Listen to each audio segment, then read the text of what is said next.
And I understand we are not in a quorum call. We are not, Senator. Thank you, Mr. President. You know, for years I have come to this floor and I have talked about what big tech is doing to our children in this country. There is an entire generation of children that have become the product when they are online on some of these social media platforms. And what we have learned as we have worked in a bipartisan basis, Senator Blumenthal and I working for over 5 years, addressing these concerns, what we have learned is that when our children are online, they're the product of these big tech companies and these social media sites. And the way these companies view our kids is that they are a profit center. Even Meta has assigned a dollar value to each child. And you think, how incredibly callous can a company be? But they're fine with that. Think about that. Our kids are their product. Our kids are their profit center. Meta sees a kid, and what do they see? $247 in profit. That's what they see. And they do this because the more children they can get online, the longer they can keep them scrolling, the more data they collect on that child, and the longer the eyeballs are trained on that screen, the richer the data. And then guess what? The big tech company whose value is based on how many eyeballs they have and how long they have those eyeballs on that screen, they make more money. Their valuation is higher. Now, to me, that is reprehensible. It is disgusting. And this is why we have continued to work on this issue. As these big tech companies are using our kids as a profit center, they're also exposing them to all sorts of adverse content and to so many harms. Cyberbullying. Talk to any principal or teacher in any school, and they will tell you in today's world, the bullying never stops. It never stops. Kids can't go home and get away from it. They can't come into the classroom and get away from the bully out on the playground. It goes to bed with them at night, and it wakes up with them in the morning. And we wonder why our children have mental health concerns at such an increasing rate. Drugs, lethal drugs, fentanyl. More children meet their drug dealers online.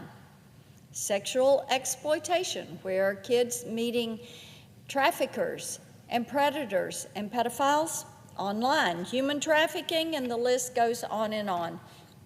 The reason for this negligence is simple. It is reprehensible. Investing in children's safety would cut into the profits for these social media platforms, so they don't address it. They know that if they do something about it, then they're going to make less money. How selfish can you be? The consequences are truly tragic for our kids. Now, earlier this month, and I thought this was such an amazing stat, the Federal Trade Commission revealed that in 2019, Instagram, and many parents and grandparents know their kids and grandkids like to show them pictures on Instagram. Well, get this, Instagram encouraged groomers to connect with children on its platform. Now, these are users that the Meta-owned company identified as potential child predators. Think about this. Looking at the profile, they go, that might be a child predator. What do? They do nothing. They encourage them to connect with young girls and boys. And what we know is that children were more than a quarter of the follow recommendations for people that they suspected were child predators. Of course, Meta was very well aware of what was going on, yet Mark Zuckerberg reportedly refused to strengthen the platform's safety teams because, guess what? He didn't want to spend the money to fix the problem. Now, 6 years later, Meta's platforms are still dangerous for minors, and the people leading the company know it.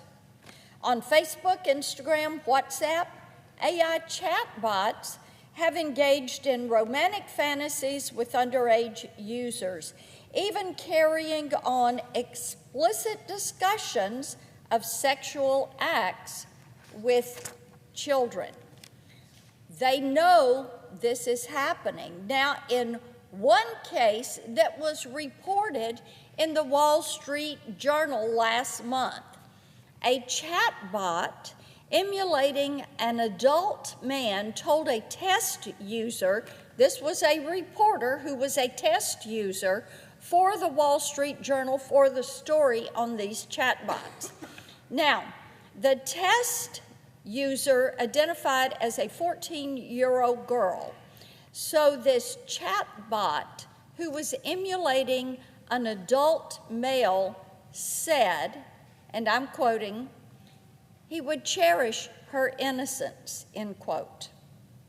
To quote the chatbot again, he said, I want you, but I need to know you're ready, end quote.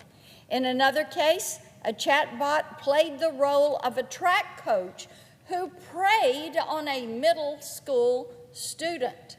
And I quote the chatbot, we need to be careful, we're playing with fire here, end quote. This is horrific. It is disgusting.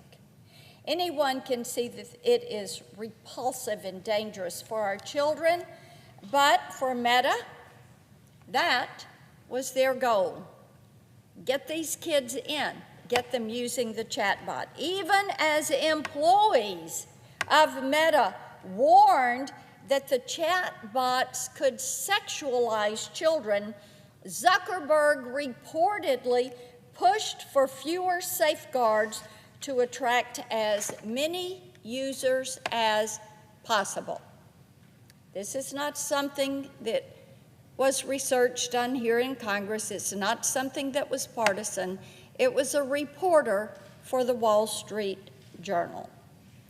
Now, this is supposedly what Mark Zuckerberg had to say, and I quote.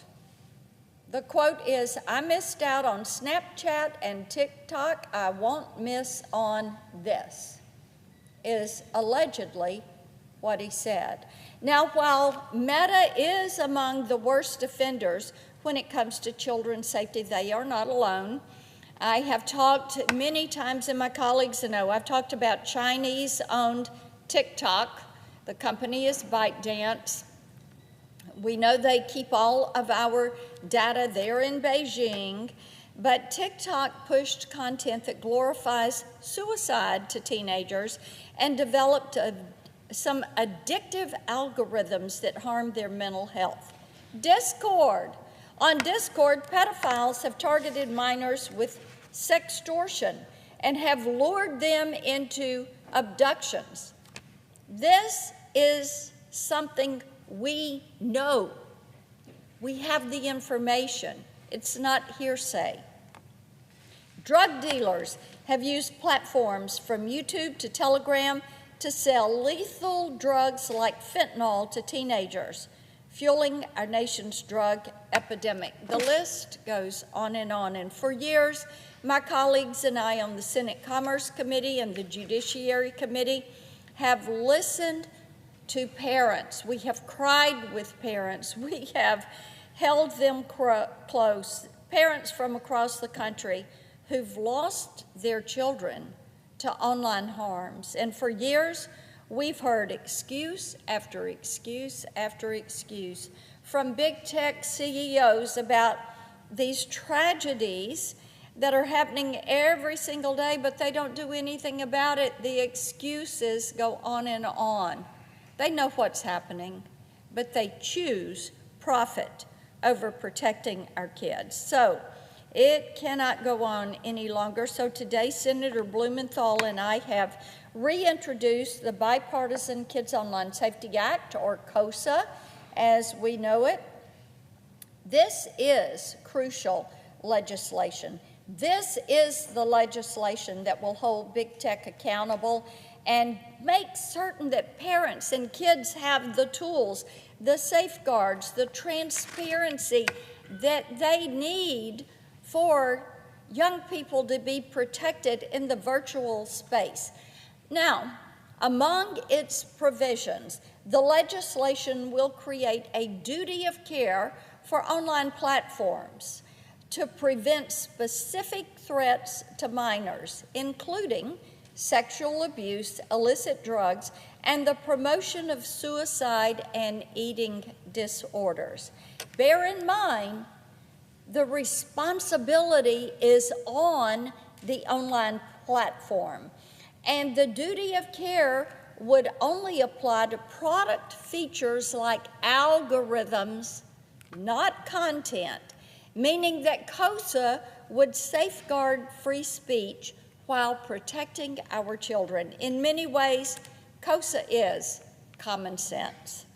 We have many protections for children in the physical world, yet if children are unable to buy alcohol or go to a strip club in the physical world, why do we allow them to be exposed to harms in the virtual space? And they're exposed to these same harms 24 hours a day, 7 days a week, 365 days a year. Parents know that there are just as many dangers lurking online, and sometimes even more than there are in the real world, which is why 86% of Americans support KOSA. The legislation enjoys overwhelming bipartisan support. How often do we see legislation that can pass through the Senate with a 91-3 vote like KOSA did last year in this chamber? It's also received endorsement from stakeholders across the board, including child safety advocates, pediatricians, tech companies like X, Microsoft, Snap, and Apple, which announced its support today. In the weeks ahead, we're going to work with our colleagues in the House of Representatives to ensure that this vital legislation makes it to President Trump's desk. When it does, the president will have a generational opportunity to secure a brighter future for children across the country, and their lives depend on the ability of us to act. I yield the floor.